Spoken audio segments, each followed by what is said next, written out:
nadie ve las películas de zombies. Y es que, ¿sabes qué? Incluso las series nadie las quiere ver. Son los monstruos más aburridos que están por allá. Hasta las series ya lo quemaron. Aunque digan que hay una exitosa en HBO más y HBO Max, porque también tenemos la versión popular. Pero ya nadie quiere ese género. Y de repente llega un cuate que se llama Danny Boyle y dicen, miren cómo yo puedo reinventar un género. De eso y más vamos a hablar en esta entrega de quién mató, pero no se preocupen porque del otro lado de la línea tenemos a alguien que sí le sabe. ¿Cómo estás, Román? ¿Qué onda, Dan? Sí, aquí Román Rangel reportándome como la persona que no le gustan los zombies, pero ve todas las películas de zombies. Oye, y antes de eso vamos a aclarar un par de detalles. Yo creo que vamos a poner todo en la misma categoría. Es como dicen de que vamos a poner todos los huevos en la misma canasta. No, ese es otro tipo de referencia. ¿Qué onda? Porque tenemos géneros, subgéneros, tenemos películas de zombies, tenemos películas de infectados. ¿Todos los podemos meter en la misma categoría o si hay diferencias que son palpables? Creo que antes esta discusión daba para muchísimo mayor sutileza en la discusión, porque cuando salió Exterminio no eran zombies, porque nadie mencionaba la palabra zombie dentro de las películas de Exterminio, excepto en esta última, donde, spoiler alert, hay una especie de bebé zombie y dicen es un bebé zombie, dándole cabida a que el concepto de los zombies existe dentro del universo de Alex Garland y Danny Boyle. Sin embargo, sabemos que los zombies no son infectados. Pero para que haya un zombie sea infectado. Y también tenemos películas como la de Evil Dead, donde tenemos posesiones diabólicas. Entonces también sí puedes traer También. a una comunidad o poseídos por extraterrestres. No sé, hasta de Stepford Wise podrían considerarse como entes zombiescos. Puede ser, sí, o sea, definitivamente si uno lo categoriza como zombie, también alguien que está estúpido por ver tanta tele, pues hay muchos zombies, ¿no? Dios santo. Bueno, ya vamos a enfocarnos en algo acá. En realidad sí, podríamos tener un episodio únicamente categorizando las películas de desviaciones intelectuales, tal vez las podríamos catalogar. Pero, y sí, el propósito al final vamos a hablar de Danny Boyle y con la última entrega de 28 años después. Y esperemos tal vez nos juntamos. ¿Qué tal si nos juntamos en 28 semanas, Román, a hablar a otra ahora, pero de hasta huesos y de templos, ¿no? Ya estoy ahí. Ok, ya estamos. Pero bueno, películas de zombies. De repente se ha vuelto cliché. Tenemos series, tenemos televisión. Ha habido éxito. Por ejemplo, series como The Walking Dead vienen del cómic directamente, de un cómic independiente, de los casos más exitosos que después hasta formaron un imperio. Pero ¿de dónde surge el zombie en el cine concretamente? ¿Es algo reciente o de cuándo vendrá? Uy, no, tiene como desde los, ¿qué serán? Los años 30, ¿no? El concepto de zombie, eh, corrígeme si me equivoco, Dan, empieza con una película del 32 llamado White Zombie. Ujú. Entonces, estos son zombies y también por ahí quiero mencionar una película chulísima que creo que se estrenó también en los 30 o 40, si no me equivoco, se llama I Walked with a Zombie Ujú. de Jacques Tourneur. Aquí relacionan el zombie pues con la mística del vudú, ¿no? Entonces también es una crítica también al colonialismo y pues a través del vudú pues también vemos esta metáfora de cómo la modernidad esclaviza, ¿no? Hasta consumirlos. Y la verdad es que hasta en ese momento, muchas veces estas películas, si uno las ve hoy en día, pues pueden parecer pues un tanto risibles o caducas, pues porque lo que daba miedo en los 30 pues no da tanto miedo en el 2025, pero son películas bien interesantes, bien bonitas y que yo recomendaría a todos quienes se quieran ir directamente a ver el origen, pero también ver que estas obras, yo siempre discuto el término que a mí personalmente nunca me ha agradado, que es el término como le dicen, elevated horror, ¿no? Del horror elevado, donde era como de antes las películas de horror eran chafas y ahora ya son mucho más inteligentes porque contienen crítica social. Amigos, el horror o el terror ha tenido crítica social desde su origen, ¿no? Y si ahorita empezamos a hablar de George Romero, que seguramente lo vamos a tocar porque pues el padre también de los zombies modernos, pero tiene crítica social desde el inicio. Y hablando del inicio, efectivamente empieza, recordemos, bueno, viene de La Serpiente y el Arco Iris, me estaba acordando, porque había una que viene previa, donde se popularizó el planteamiento de estas criaturas. Efectivamente, White Zombie es del 32 y es donde se hace una crítica de la ocupación en Haití, crítica, como tú bien mencionaste, del colonialismo. Dato de trivia, por ahí el dueño de la plantación es un actor tremendamente famoso por haber interpretado otro monstruo de la época. Entonces, si no era un altote, un tal Boris Karloff, Ya nos acabamos las opciones. ¿Quién podrá ser? Pues el que odiaba a Boris Karloff, el señor Bela Lugosi. Entonces, Bela Lugosi fue el dueño de una plantación. Y también recordemos que esto son, de repente más bien el género de horror en particular es un vehículo para hacer narrativas y para hacer análisis de lo que ocurre. El cine, de entrada, el cine es la manera en la cual nosotros culturalmente digerimos la realidad. Ay, qué buena frase, güey, debería de patentar ese concepto, la verdad. Y a través de eso es como nosotros buscamos proyectarnos. Recordemos que, por ejemplo, en los 60s y 70s la ciencia ficción sirvió para plantear los entornos ideales. Tenemos Star Trek, precisamente, es uno de los mejores ejemplos de cómo la sociedad podría funcionar en un entorno mejor, porque había esperanza en ese momento.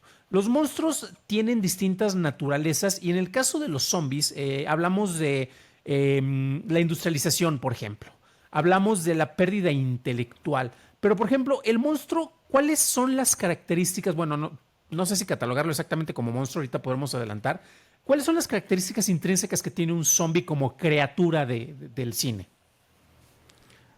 Si nos vamos desde el origen, pues el zombie, digamos que también más allá de cómo figura en pantalla, pues es una criatura casi sin alma, ¿no? Es una figura que nada más consume, ¿no? Devora a los muertos, o digo, a los vivos, perdón. Se cree, por ejemplo, de acuerdo a las películas de George A. Romero, que nacen, literalmente suben de las tumbas o de los cementerios, reviven, son muertos vivientes.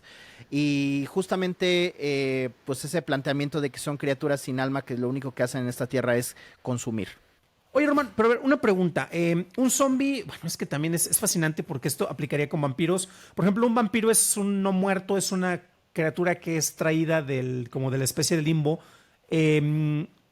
Frankenstein también entra en esa categoría. Los zombies, los tres podemos decir que son categorías como de entidades que viven entre la vida y la muerte, que precisamente podría ser reflejo de los miedos que nosotros tenemos, porque también son tres categorías muy distintas, ¿no?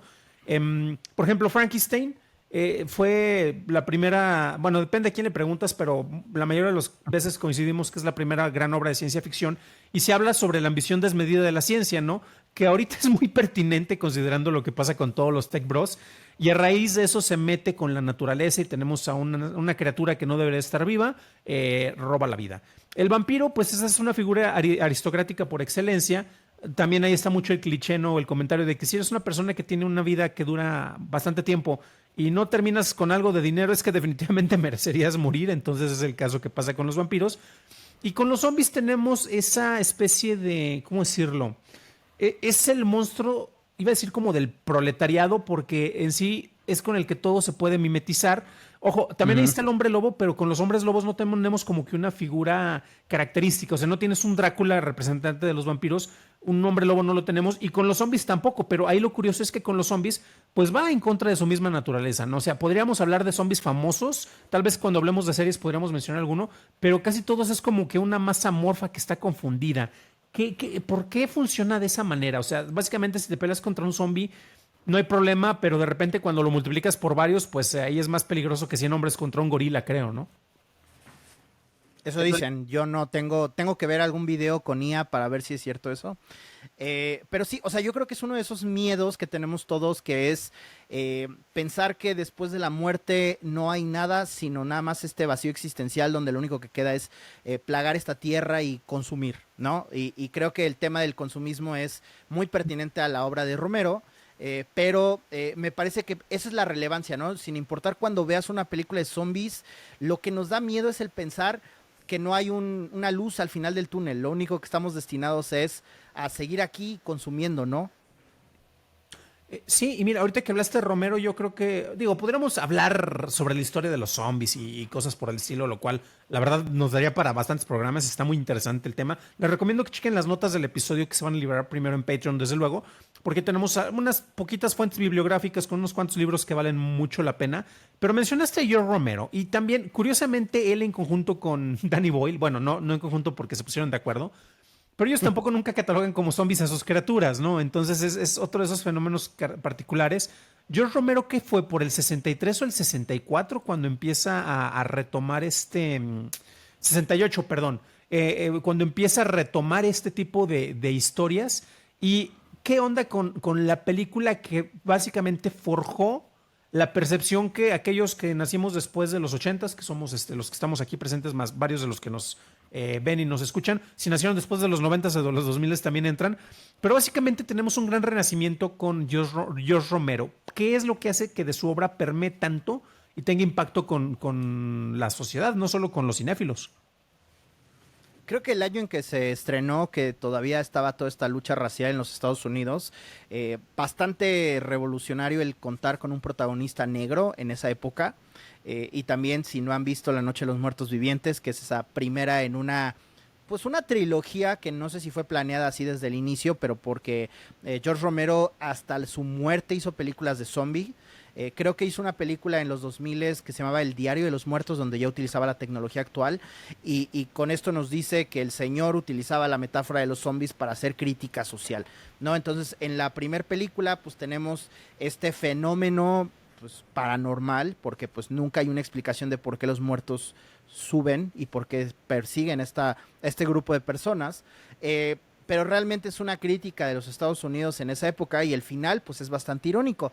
No lo voy a spoilear, cualquiera puede ver La Noche de los Muertos Vivientes, porque aparte de todo, esta es una obra libre de derechos, es decir, que cualquiera lo puede ver hoy en día, ya sea con una calidad bien bonita de Criterion o metiéndote en YouTube y verlo en una pésima calidad, como ustedes gusten, pero es una película que por algo tiene la relevancia social.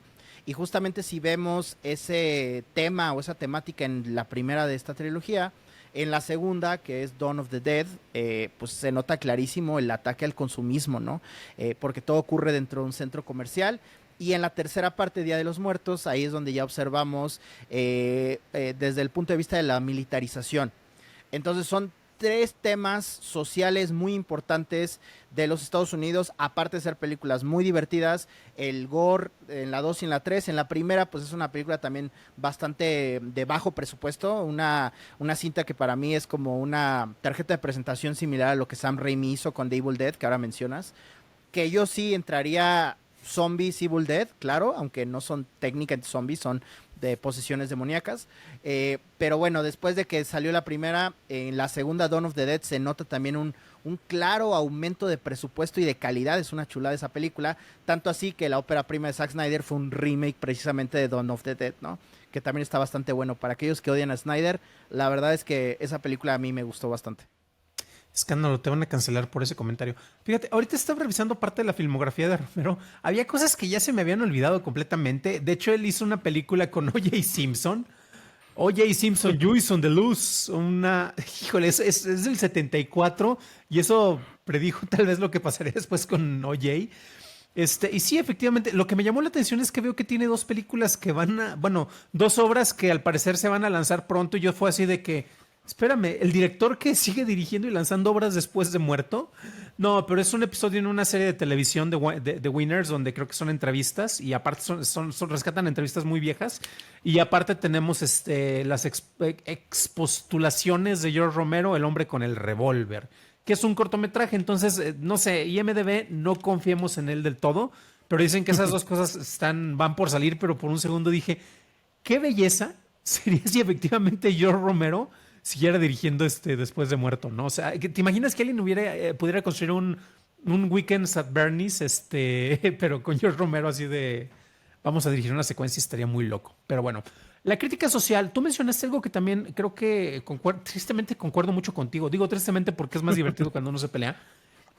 La cuestión del horror elevado, sí es la manera petulante de alguien que tiene una bolsa azul con la cual va a la cineteca a introducir DVDs piratas, porque ni siquiera los del botadero, que están a 25 pesos en la cineteca, pretende justificar su afición por un género, cuando, por ejemplo, el horror es uno de los géneros más nobles, ya lo hemos mencionado en México, es de lo que más se ve, es de lo más barato y de lo que te ayuda a explotar más cuestiones narrativas. O sea, ¿para qué vamos tan lejos? Sinners, una de las películas más exitosas de este año, comercial y como película, definitivamente, viene de un director que si ha hecho otras cosas, pues aquí aplica cuestiones de película clase B, pero con presupuesto de clase A, que creo que ese comentario te lo estoy robando, creo que a ti, si no me falla la memoria.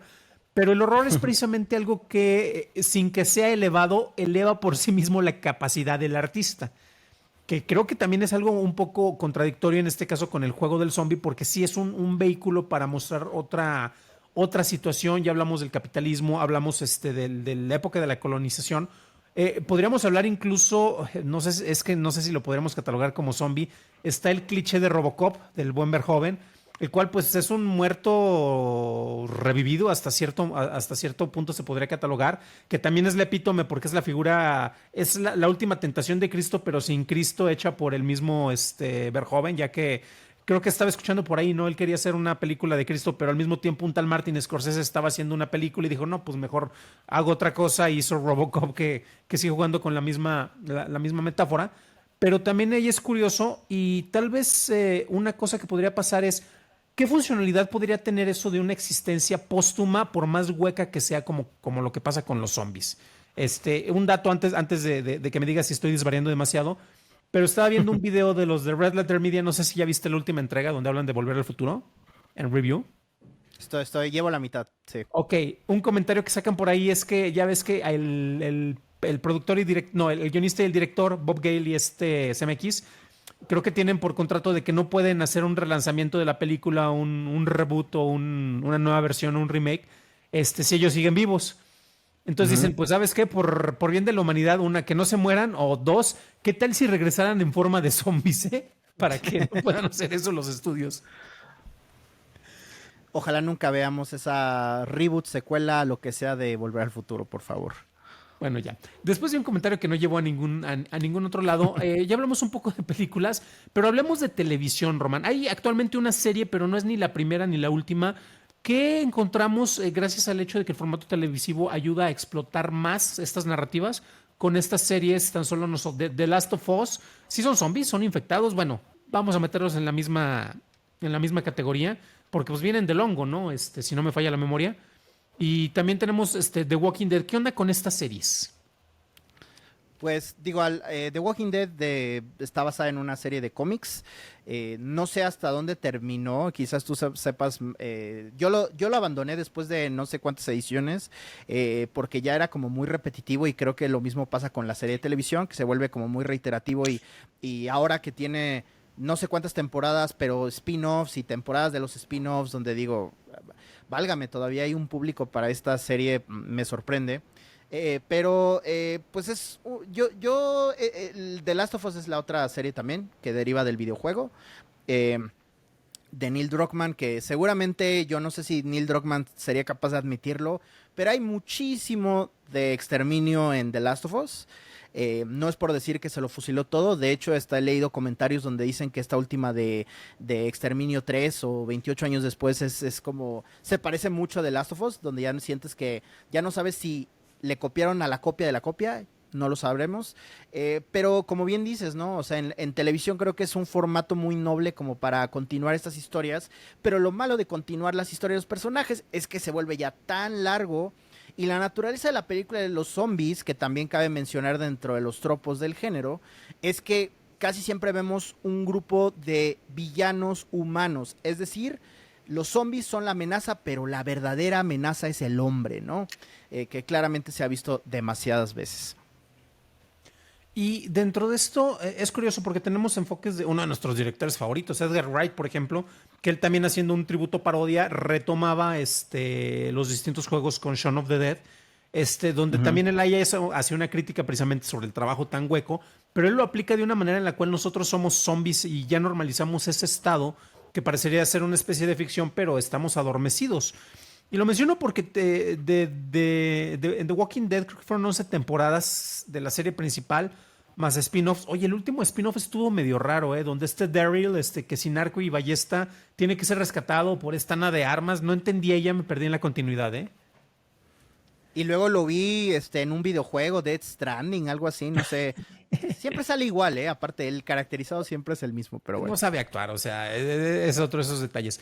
Pero se utiliza precisamente estas narrativas de zombies. Por ejemplo, la primera temporada de Last of Us, nuevamente basada en el videojuego, sirve para jugar con algunas cuestiones sociales o culturales. No hablamos de manejo de la paranoia, el miedo en este caso a lo ajeno, pero lo ajeno, como tú bien mencionaste, es tu propio hermano humano que está del otro lado, el cual es la causa de todos estos males.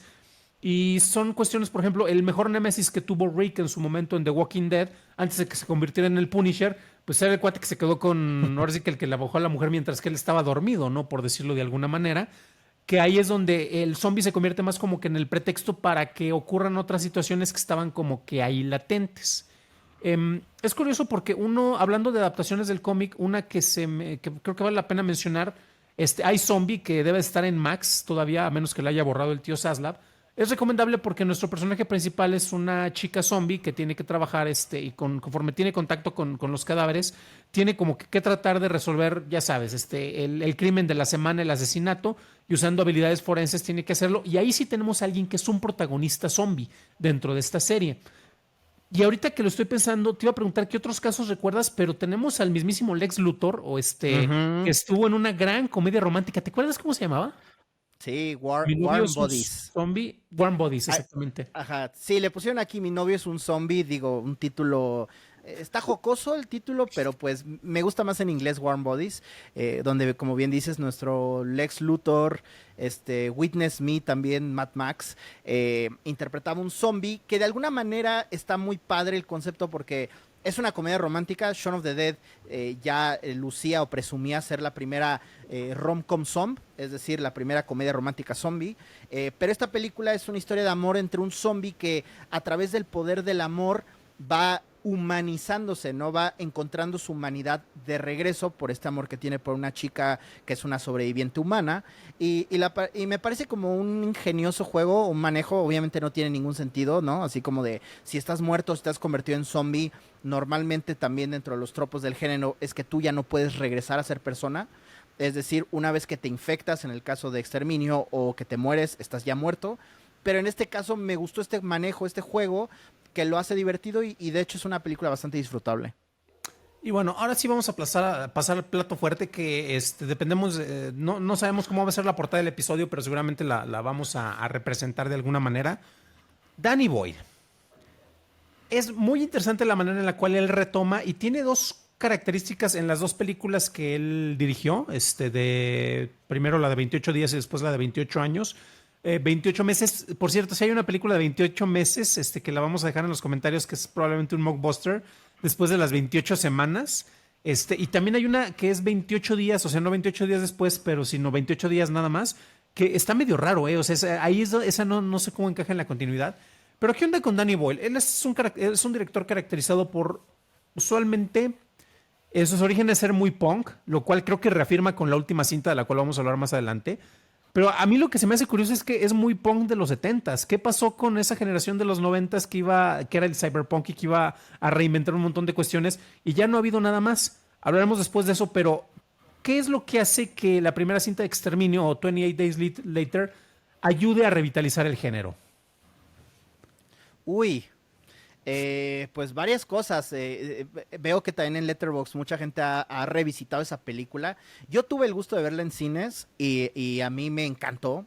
O sea, una cosa que cuando en 2002, creo que fue cuando se estrenó esa primera película, si no me equivoco, lo que lo hizo fresco y creo que lo que hace que también sea fresca esta nueva versión es que se suscita en un Reino Unido que ahora con las temáticas de Brexit probablemente vamos a tener que entrar, ¿no? En todos estos significados o simbolismos que plantea Alex Garland y Danny Boyle, pero en ese momento es ver Londres totalmente desocupada, ¿no? O sea, y tenemos un protagonista donde brillantemente también me parece que el personaje despierta 28 días después sin saber qué está pasando, ¿no?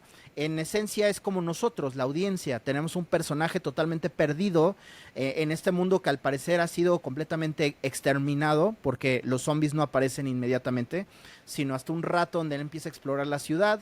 Y la película también tiene como esta casi una estética documental en su tiempo grabado con video de muy baja resolución, que quizás si uno está esperando 4K, modernidad y demás, se va a decepcionar con la calidad que tiene la película, pero por lo mismo es muy efectiva. No, yo aquí paréntesis, estaba viendo una restauración que hicieron del proyecto de La Bruja de Blair, que tiene secuencias tanto en video como 16 milímetros, y en su restauración respetan muy bien justamente el frame rate que tiene el video cuando fue filmada La Bruja de Blair, que tuvieron que cambiar al adaptarlo a los 35 milímetros que en ese momento fue exigido por el estudio para ser proyectado en cines. Pero recordemos que La Bruja de Blair originalmente ni siquiera tenían expectativas de mostrarse en salas de cine. Querían compartir VHS porque le daba esta idea de que era video real filmado por un grupo de personas que desaparecieron, ¿no? Y creo que en el 2002 esta película también le da como una cierta cualidad a la película que hace que también te dé más como pánico, porque no estamos viendo una película agradable, ¿no? Con un montaje elegante, ¿no? Con personajes atractivos luchando contra los zombies, ¿no? Que veríamos quizás en otras películas más de Hollywood. Entonces, a mí me pareció una propuesta muy fresca. Y si quieres ahorita entrando de lleno a la nueva película, es que Danny Boyle no ha perdido ese espíritu punk. Yo tenía miedo de que lo perdiera porque él hizo esta película horrible. Bueno, a mí me pareció una película horrible. Sé que a lo mejor por ahí tiene fans de Yesterday. Una película que también fue tan mala que esa se estrenó creo que hace 6 años. Entonces tenía como 5 o 6 años que Danny Boyle no dirigía nada después de ese bodrio. Entonces yo pensé que el tío Danny ya se había vendido, por ahí se rumoraba que él iba a estar también como candidato para la siguiente James Bond, antes de que se vendieran, por supuesto, los derechos a Amazon. Entonces, pues Danny Boyle estuvo entre que no sabía que cuál iba a ser su siguiente proyecto. También recordemos que Danny Boyle hizo una secuela a una película clásica suya, que fue Trainspotting, ¿no? Que se llamó aquí T2, que me confunde siempre con Terminator 2, que es el único T2 que yo reconozco, y que también, al menos para mí, me decepcionó bastante esta segunda entrega de Trainspotting. Entonces, regresar al universo que había establecido más de 20 años previos, porque también creo que la segunda parte, que no fue ni escrita por Alex Garland, ni dirigida por Danny Boyle, no la reconocen como canon, aunque si también la checan, me parece una película bastante lograda. No está al nivel de la primera, pero y es muy interesante ver que contiene también un repartazo de caras famosas antes de que fueran famosas. Sale Idris Elba, sale el de Hawkeye, ¿cómo se llama? Jeremy Renner, sale Rose Byrne. Entonces tiene un buen reparto, ¿no? Y también Robert Carlyle, que pues él viene también de Trainspotting, pero se me hace como una buena propuesta que, si ustedes recuerdan, esa segunda parte termina con los infectados llegando a la Torre Eiffel.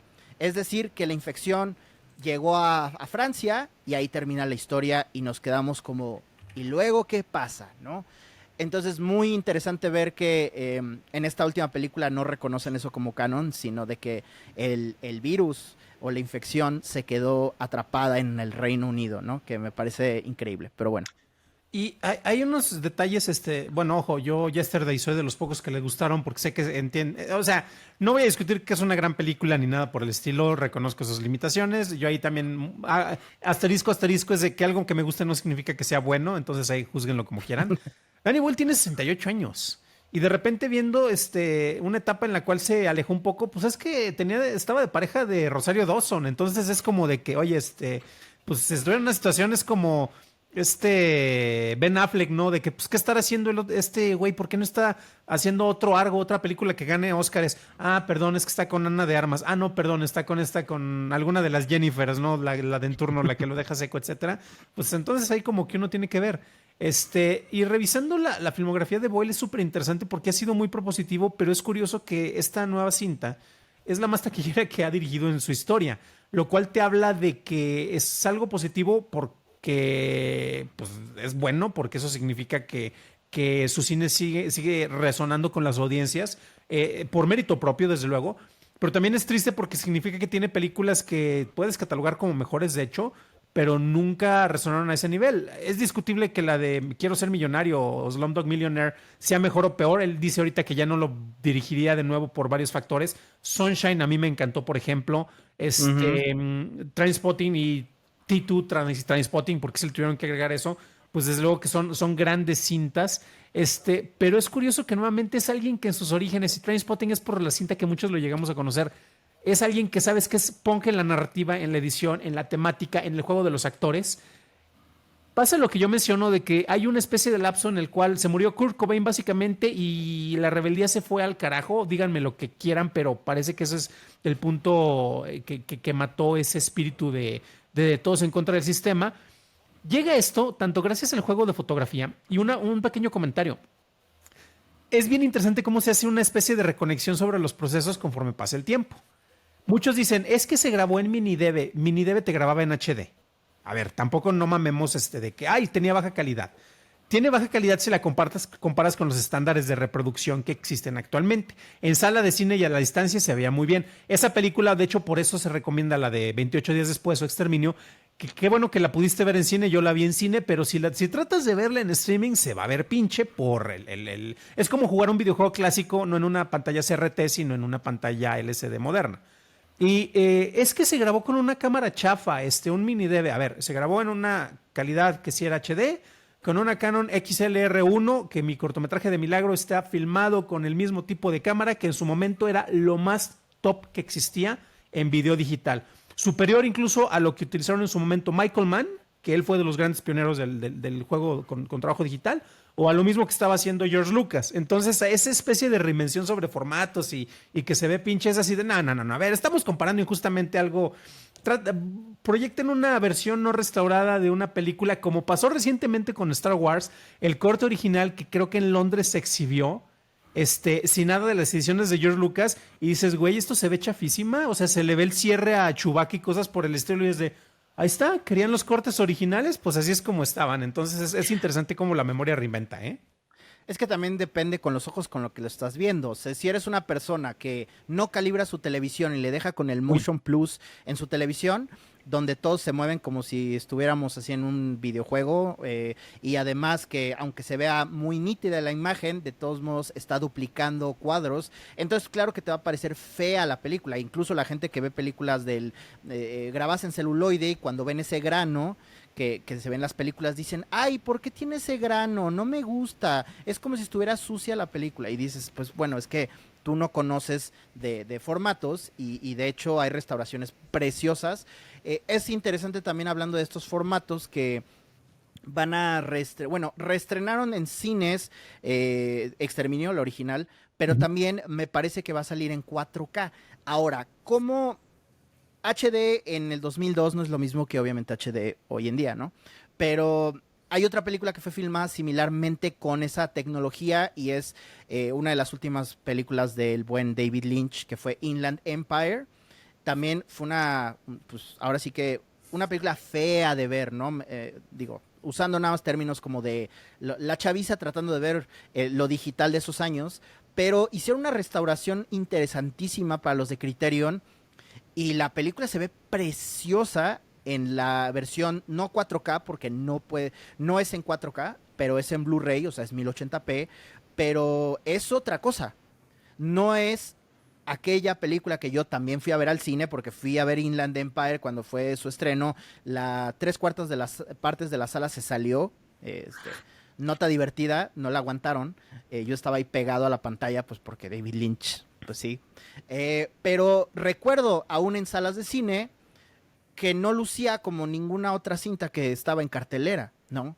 Se notaba una cualidad, pero también hay que entender la diferencia entre una película que está pinche visualmente, pero está muy bien hecha, a una película muy mal hecha y aparte está pinche, ¿no? Son dos cosas muy diferentes. Y Exterminio y estas propuestas son grandes obras y ahorita vamos a hablar del uso del iPhone para la nueva, por favor. Porque tiene que ver precisamente con el medio es el medio es el mensaje, el medio es el mensaje, el medio es el mensaje. McLuhan está orgulloso de este podcast, desde luego.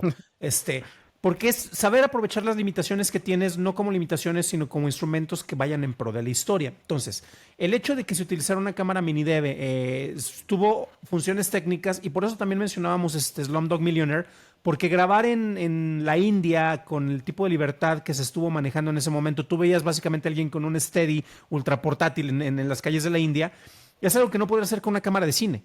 Y esto, a diferencia de lo que hizo Michael Mann, por ejemplo, para jugar con los juegos de luces en Colateral, inclusive, que es una de las mejores actuaciones de Tom Cruise y de las mejores cintas de crimen de Michael Mann, en mi opinión. Digo, obviamente hay obras mayores, pero etcétera. Pero el juego con el manejo digital tenía un propósito, en ese caso estético, y en este caso también porque era para que se sintiera algo más caótico, más íntimo al mismo tiempo, que se fuera cercano como lo que la gente grababa. Y eso precisamente es lo que se refleja nuevamente, ahora con cámaras mejores que podemos tener acá en nuestros celulares, con esta nueva película. Y lo curioso es que también retoma otros aspectos que, híjole, es que la historia no se repite, pero qué bien rima. Así como la primera cinta de Exterminio es un análisis muy interesante sobre lo que ocurrió después del 11 de septiembre y cómo tenemos todos esos bloqueos, esos cierres, esas paranoias. Tenemos también algo más reciente con la película de los 28 años, porque estamos hablando del Reino Unido post-Brexit. Entonces ahí tenemos nuevamente ese tipo de comentario.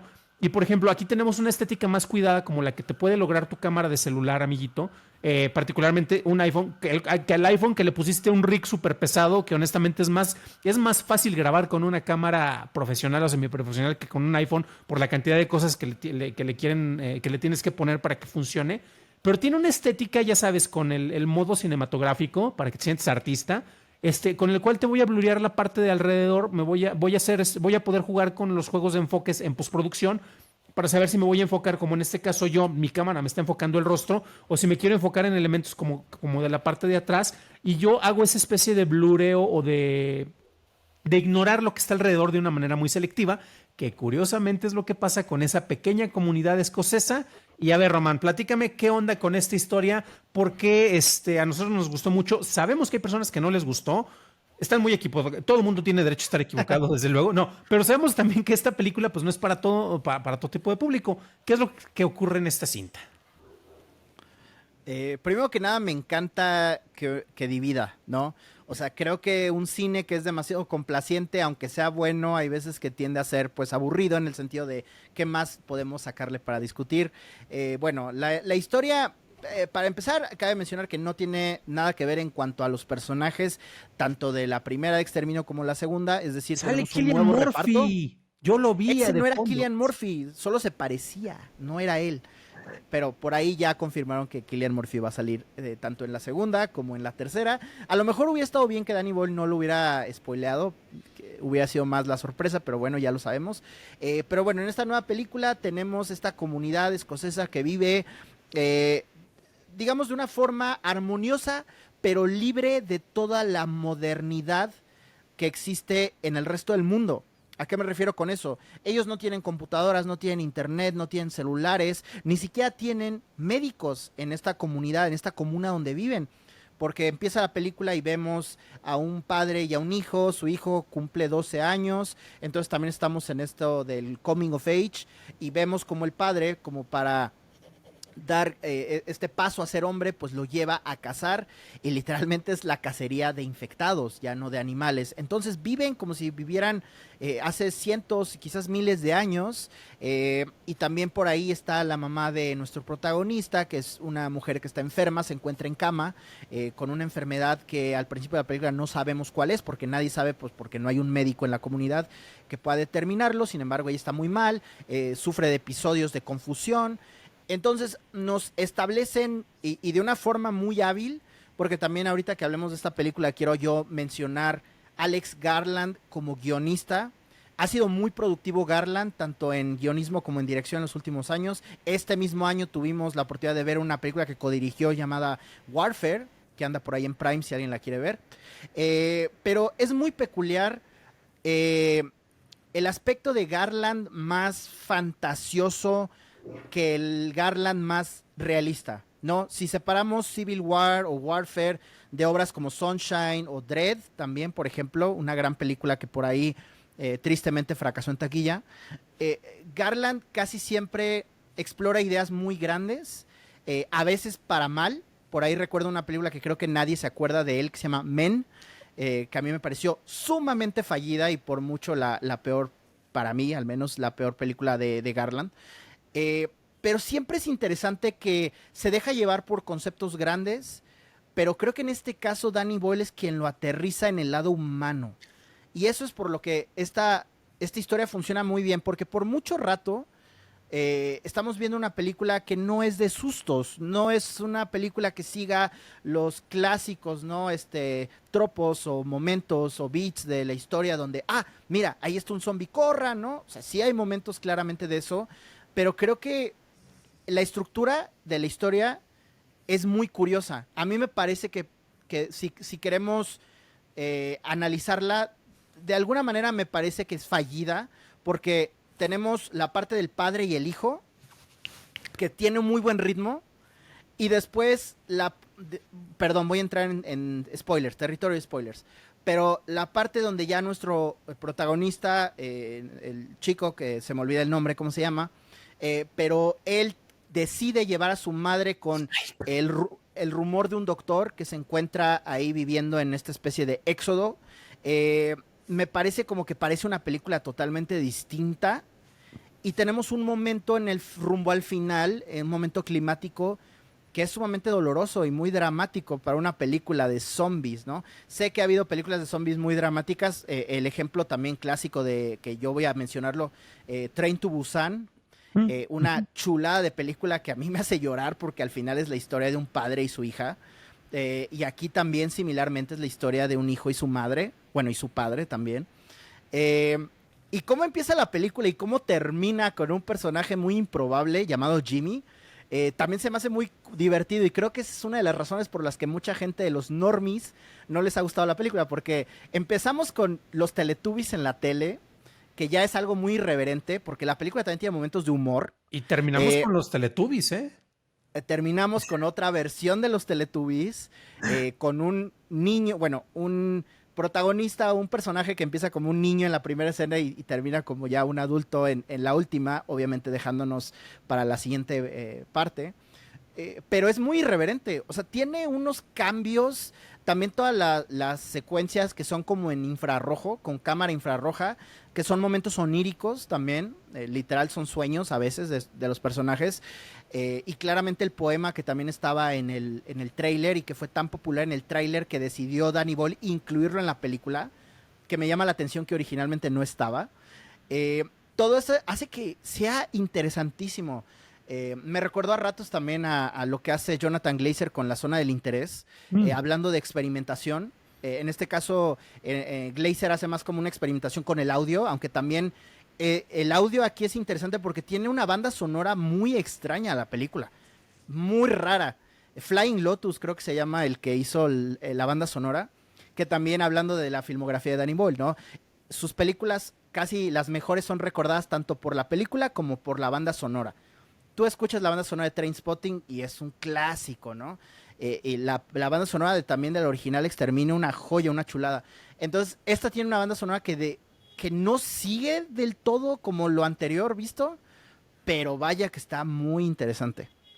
Y unos datos ahí para complementar, a ver, primero, usted, amigo, si es de los que no les gustó, porque hay gente que respeto y, por ejemplo, es que es muy irregular. A ver, la película está claramente dividida en 3 actos y una coda. Cada acto es consistente con su narrativa y podrían ser autocontenidos.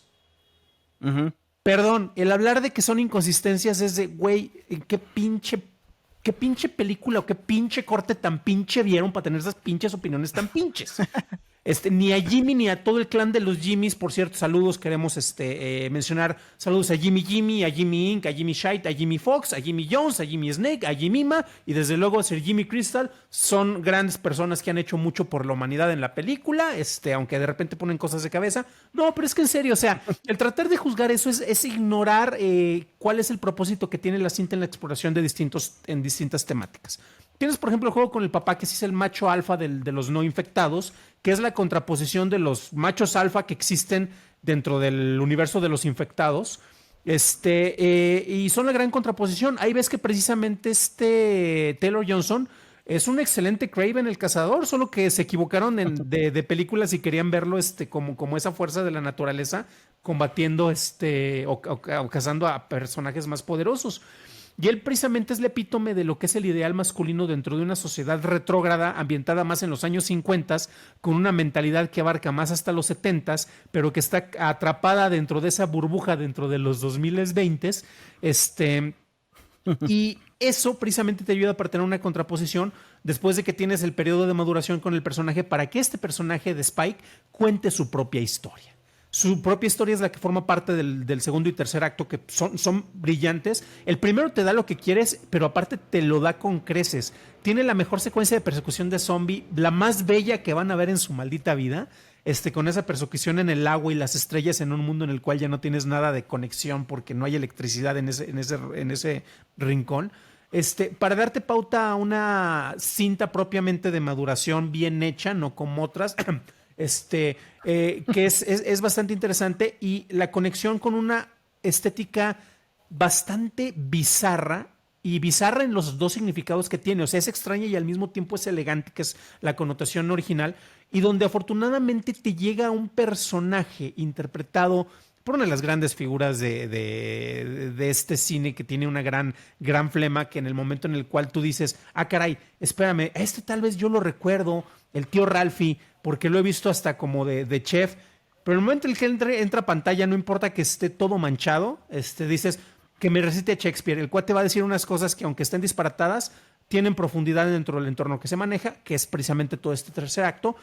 Y nuevamente, yo no veo problemas con... Si te clavas mucho en que no es un ritmo consistente, es porque te perdiste del propósito de las historias y la manera en las cuales se están utilizando recursos visuales, recursos de edición y recursos auditivos para llegar a un punto clave. Y es precisamente con el personaje del doctor Kelson con el que llegas. Y es tener una concientización sobre la muerte y cómo debemos de aceptarla, que es prácticamente el propósito que tenemos en la cinta. Pero ya hablé demasiado.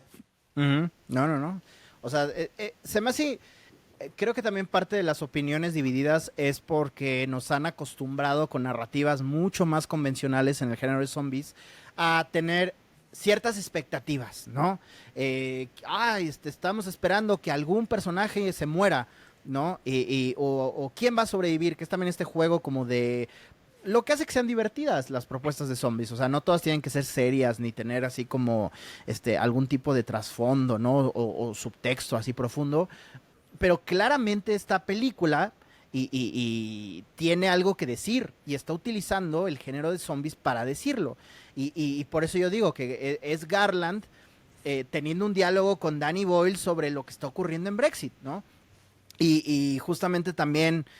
la idea también de la evolución de los infectados me parece conceptos muy interesantes, porque tenemos que en la primera de Exterminio, pues todos los infectados estaban homologados como lo mismo, ¿no? Todos corren, todos están como desquiciados porque tienen como esta hambre, esta sed, nada más de consumo, pero aquí tenemos todo lo contrario con unos zombies que son como gordos y que se arrastran, que también debe de haber ahí un tipo de comentario también de este consumismo, ¿no? Donde literal ya te tienes que arrastrar.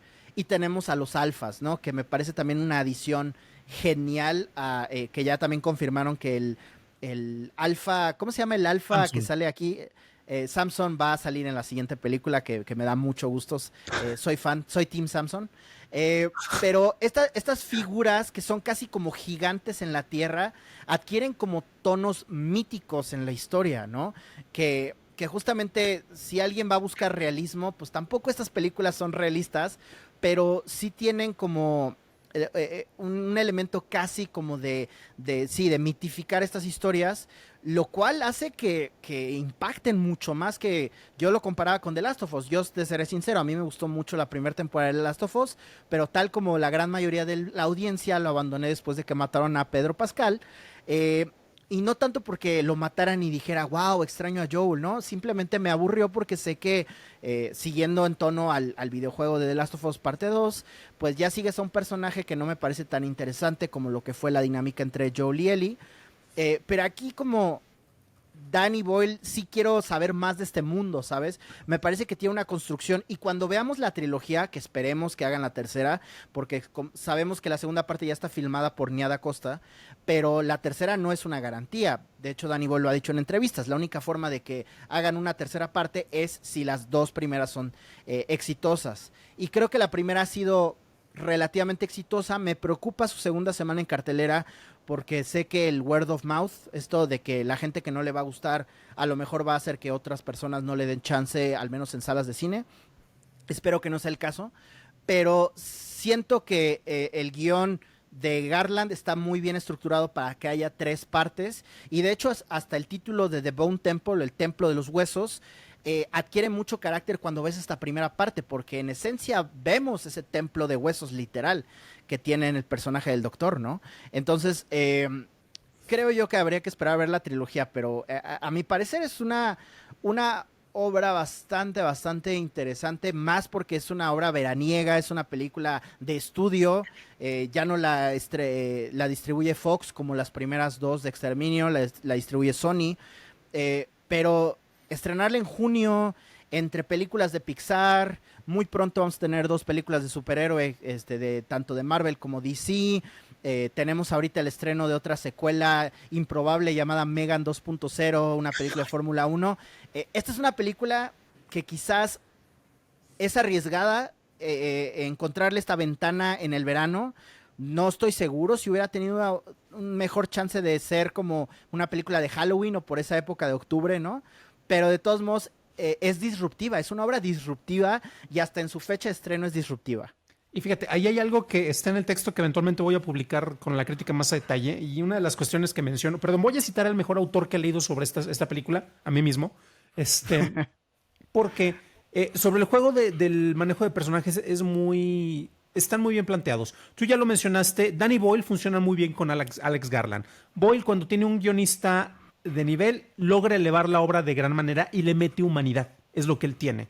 Garland es muy cerebral, Garland es muy que la humanidad se vaya a la chingada, que todos se vayan al carajos, lo cual concuerdo completamente con él, pero gracias a Boyle se logran nivelar. De hecho, cuando se pelearon hace como 16 años, algo así, yo como que sufría porque como que ya no van a colaborar. Si Sunshine también es otra gran película que hicieron en conjunto. Pero la cuestión es que el juego del Dr. Kelso, el personaje de Ralph Fiennes, una de las cosas más interesantes es que se da una narrativa, una metanarrativa, si queremos vernos Pacheco dentro de este comentario elevado que nosotros estamos viendo a través de la autocrítica consciente de la obra. Qué mamón me escuché. Deberían de contratarme en algún medio para publicar críticas. Es que es muy consciente del rollo en el que está y de sus personajes. Judy Colmer también es un gran, enorme personaje con su interpretación, como la mamá de Spike. Pero el personaje del Dr. Kelso es consistente con su juramento hipocrático. Tiene la oportunidad de matar a zombies, a Samson, por ejemplo, pero no lo hace. Logra coexistir con ellos, porque el juramento hipocrático te impide hacer daño a otro ser humano vivo. Samson, en este caso, recordemos cómo surgen los infectados desde la primera cinta de Exterminio, la de 28 días, y es la rabia. Y literalmente por eso estos zombies corren y corren en chinga. Es lo que les dio el distintivo, a diferencia de los zombies lentos y cerebros, sino que estos tenían precisamente la rabia exponenciada hacia otro punto. Y por eso es que aquí tienes a los alfa, los cuales es lo que los estudios de Hollywood te quieren vender con las películas y las superproducciones. Tienes la enorme producción, los grandes presupuestos, tienes a la figura viril con un pene que te lo restriega en la jeta literalmente así enorme en todas las secuencias, que aparte el apodo que le pone el doctor es que es Sansón, este cuate, o sea, es una cosa impresionante, pero lo ubico. Y curiosamente el doctor, yo ahí lo ubico como los cineastas más independientes, por eso digo que es un autocomentario que incluso se hacen Garland y Danny Boyle de que, güey, sabemos que no podemos competir con ellos. Pero tampoco es de como que acaben con todo el cine de Hollywood, que se mueran porque el cine independiente es lo mejor. Y yo solo veré películas de una bolsa azul de de Movie ya no podemos hablar. De Focus, únicamente voy a ver películas de Focus y de otros estudios más independientes. No.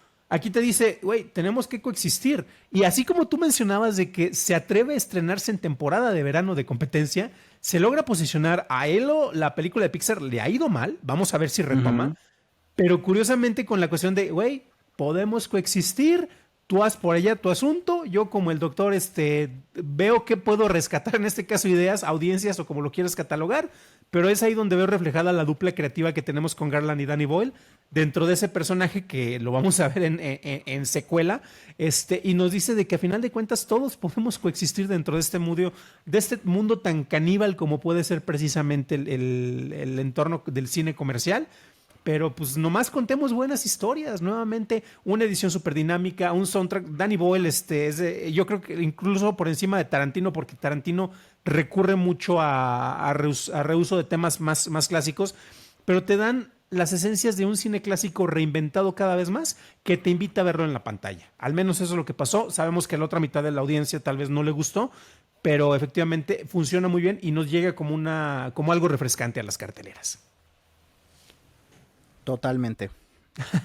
Ya para terminar esto, Roman, no sé si valga la pena que lo mencionemos aquí o que tal vez hablemos en una sección grabada aparte sobre qué onda con el cine mexicano. No, hagámoslo aquí. A ver, cine mexicano, ¿se ha explorado el tema de los zombies? Sí, a distintos grados de éxito. O sea, creo que podríamos decir que es un género fallido porque pues las películas que han salido no han sido las mejores, aunque tenemos ejemplos, ¿no? Hace Ujú. poco salió Párvulos, de hecho Isaac Svan acaba de tuitear, ¿no? Que no es el primer coming of age zombie, ¿no? Párvulos ya lo hizo antes, tú viste Párvulos y yo no he tenido oportunidad de verla, sé que no tuvo los mejores comentarios, hablando de estéticas, porque yo solo me baso en el tráiler, pero hablando de películas feas de ver, es una película que en el tráiler luce muy fea de ver esa película, a diferencia de esta de Exterminio, ¿no? Híjole, entiende, y respeto y admiro mucho la dedicación que tiene Isaac con el cine. Es un director comprometido. Aquí hemos hablado, tiene virtudes, tiene defectos, desde luego. Saludos, Isaac. Qué chingón que sigue haciendo cine, independientemente de si a mí en lo personal me guste o no me guste, pero se aprecia que se atreve a explorar narrativas. Los Infectados es otra película mexicana que además de Párvulos también son muy fallidas, una es más independiente que la otra y las pongo un poquito a la par porque si tienes presupuesto, si tienes recursos, si tienes conocimiento, Los Infectados fue una ópera prima que me acuerdo que la vimos amigos como David, parte de los Cinefiles o Paxton, la vimos en la Cineteca los tres juntos y al final fue de qué carajos vimos y el director justificándose de que es una película que hicimos con muchos huevos y todos de, güey, no queremos un chocomil, queremos ver una película y que fuera buena. O sea, la primera gran película de zombies reciente, que es como se vendía, fue una cosa bastante fallida. Párvulos es un guión que se nota que no hay una evolución en la narrativa de cuando se escribió cuando era adolescente, creo, Isaac. Y tristemente alguien que tiene más recursos y más conocimiento en la realización podría contar una mejor historia, cosa que no falló, pero bueno, se aprecia el énfasis. Y otra tal vez, por ejemplo, Mech Zombies, antes de que pasemos a cosas internacionales ya para el cierre, Mech Zombies, que es una película de videocine que curiosamente funciona. ¡Ah! ¿Y qué crees? Es un coming of age. Porque tenemos a un grupo de adolescentes, y salió antes de Párvulos, por cierto, tenemos un grupo de adolescentes que tienen que confrontar una invasión zombie en una colonia privada de esas de, como las de las Lomas en la Ciudad de México, en Monterrey sería de, ¿cómo se llama? De San Nicolás. Curiosamente no sale el Cindy la Regia por allá, pero a través de eso tienes un proceso de maduración tras la pelea con los zombies. Entonces, no fue la primera coming of age. Eso en el lado mexicano. ¿Hay algo en el terreno internacional que creas que valga la pena mencionar ya para cerrar, Roman? Yo nada más, Dan, te quería preguntar de una si tú considerarías que cuenta como zombies. Es Halley, ¿te acuerdas de la película de Halley? Uy, sí. ¿Halley es de Sí. zombies o no es de zombies? Mira, respuesta rápida, con eso de que hemos abierto tanto la categoría, sí, porque es un muerto viviente, es una persona que se está pudriendo en vida, literal. Entonces, si la aceptamos como zombies, ¿tú dirías que es una de las mejores películas mexicanas de zombies? Ay, híjole. Te odio. No diría que es una de las mejores, pero sí la mejor. ¡Oh! Saludos a ¿quién es Sebastián Hoffman, quien dirigió esa película? Sebastián. En una ópera prima, también cabe mencionar, y también cabe mencionar que Sebastián Hoffman tiene un buen rato de no hacer una película, ¿eh? Se fue a televisión, ¿verdad? Más bien. Se fue a televisión, creo que su última película fue Tiempo Compartido, que se estrenó hace ya también unos años, que no estaba mal tampoco, pero sí, creo que ahora trabaja más que nada en televisión. Eh, yo me acuerdo cuando vi Halley, o sea, creo que tendría que revisitarla porque pues no me acuerdo mucho de ella, excepto que era este hombre que estaba pudriéndose en vida, un muerto viviente, como bien dices. Pero lo que me hace ruido es que también es un body horror, ¿no? Más que nada, ¿no? Es una película sumamente visceral sobre la descomposición, también como una metáfora, porque sí, si ustedes que escuchan, chicos, no se han dado cuenta, el cine de zombies es un cine sobre nosotros los vivos, no sobre los zombies, ¿no? Sobre estos temas sociales o que nos agobian en la sociedad. Y pues bueno, también la razón por la que en México no hemos tenido éxito con películas de zombies, yo creo que es la misma razón por la que no hemos tenido éxito en términos generales con el cine de horror. Me parece que estamos demasiado viciados con propuestas de género extranjeras. Somos mucho de emular, de imitar, Por ahí hay excepciones, por ejemplo, Isa López con Vuelven, por supuesto, que no es una película de zombies, pero es una película que toma temáticas mexicanas, o sea, es una película de idiosincrasia local y toma también los tropos del género y hace algo bastante único, bastante relevante, yo hasta diría, en temas de los desaparecidos y las violencias infantiles. Pero en el caso de otras películas, no sé, como yo no vi Los Infectados, ni vi Mex Zombies, pero a mí me suena que quieren emular mejores obras, y es el problema también de ser fan, ¿no? La diferencia entre ser fan y consumir, ser un zombie devorador de películas, y la diferencia entre crear tu propia historia original de zombies, es que cómo te quitas esos recuerdos de mejores películas, de Romero, de Boyle, ¿no? Es muy difícil, ¿no? Y por eso caemos mucho en clichés.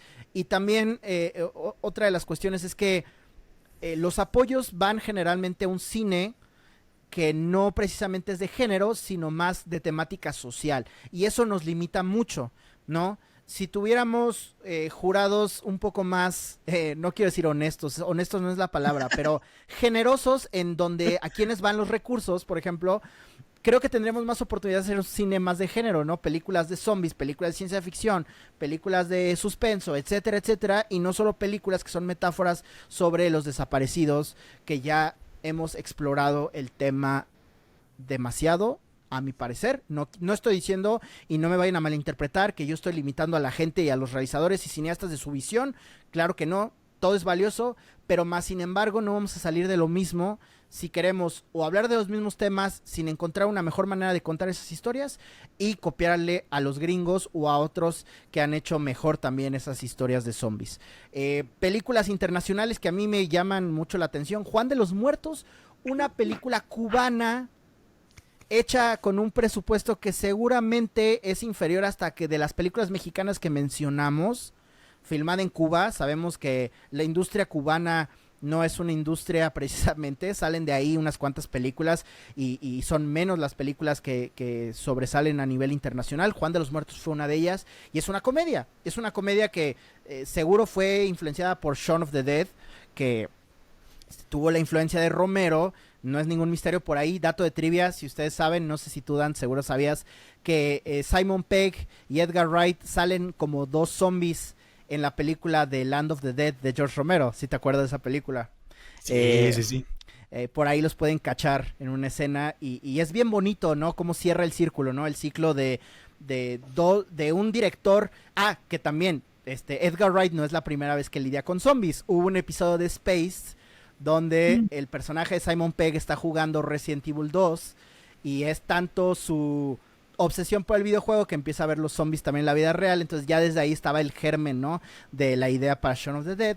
Pero es bien bonito ver cómo aquí sí trasciende el homenaje, ¿no? Como un cineasta original, con creatividad y talento, es capaz de tomar este género que amó durante su adolescencia y pudo crear algo totalmente nuevo, ¿no? Entonces, Juan de los Muertos, muy recomendable. Otra película que yo debo recomendar, pero no precisamente toda la serie, toda la saga, es la serie de REC. Películas de España, de Found Footage, donde también tenemos Contagio. Todo pasa en un complejo departamental en España, en Barcelona, creo, o en Madrid, no recuerdo si era Madrid o Barcelona, pero la verdad es una de las películas más terroríficas que yo he visto. Me encantó la primera, la segunda no está tan buena, y de ahí para las siguientes todo se fue abajo. Incluso la tercera creo que fue una comedia involuntaria o voluntaria, ya no sé qué dirían los realizadores. Pero películas internacionales, pues podríamos literalmente pasar otra hora hablando de ellas. Eso lo dejamos de tarea para después. Si ustedes tienen algunas recomendaciones, nos las pueden dejar aquí en los comentarios. Yo ya el último punto que daría es que entonces la reinvención... Bueno, es que, perdón si sigo promocionando mi video donde yo resolví todos los problemas del cine mexicano. Ya no hay problema, ya dan las soluciones, menos producción, etcétera. Ahí sí podríamos hacer de que, a ver, vamos a producir 12 películas en México. Una de ellas va a ser de género de ciencia ficción, otra va a ser de género de horror. Hagan los guiones, pero háganlos bien. Y vamos a apoyar una con dinero del erario. Eso nunca va a pasar, pero bueno, es parte de las propuestas. Porque el cine mexicano es el verdadero zombie que tal vez se carcome a otros y en realidad no produce mucho y está así como que con falta de cerebro. Y estoy estirando tanto la metáfora que ya no funciona. Román, ¿a ti dónde te pueden encontrar en internet? A mí me encuentran en Twitter como marcador00 o en Instagram como román-rangel. Ujú. Y recuerden, esta semana en particular estuvimos súper activos, liberamos una entrega de The Dailies en la cual hablamos sobre cómo cubrir un festival de cine. Ahí, y no me digan de que yo qué derecho tengo para hablar de eso, porque el episodio viene después. Gracias, Román, por acompañarnos precisamente cuando grabamos desde Guadalajara con varias personas, Román entre ellos. Entonces ahí les ponemos la muestra y les decimos cómo se puede hacer de una manera más efectiva eso. Estrenamos un episodio de Netflix and Chill, en el cual tuvimos las recomendaciones de este mes y acabamos de grabar este episodio que espero que liberemos antes de que se termine el mes. Ahora sí los tenemos muy consentidos. ¿Y dónde nos encuentras? En TikTok y en YouTube como Churros y Palomitas, y Dan Campos en las demás redes del demonio. Gracias, Román, gracias por acompañarnos y pues bueno, nos vemos en la siguiente entrega. Gracias a todos los Patreons que nos apoyan, así como a los que nos apoyan con suscripciones en Twitch y en YouTube. Vámonos.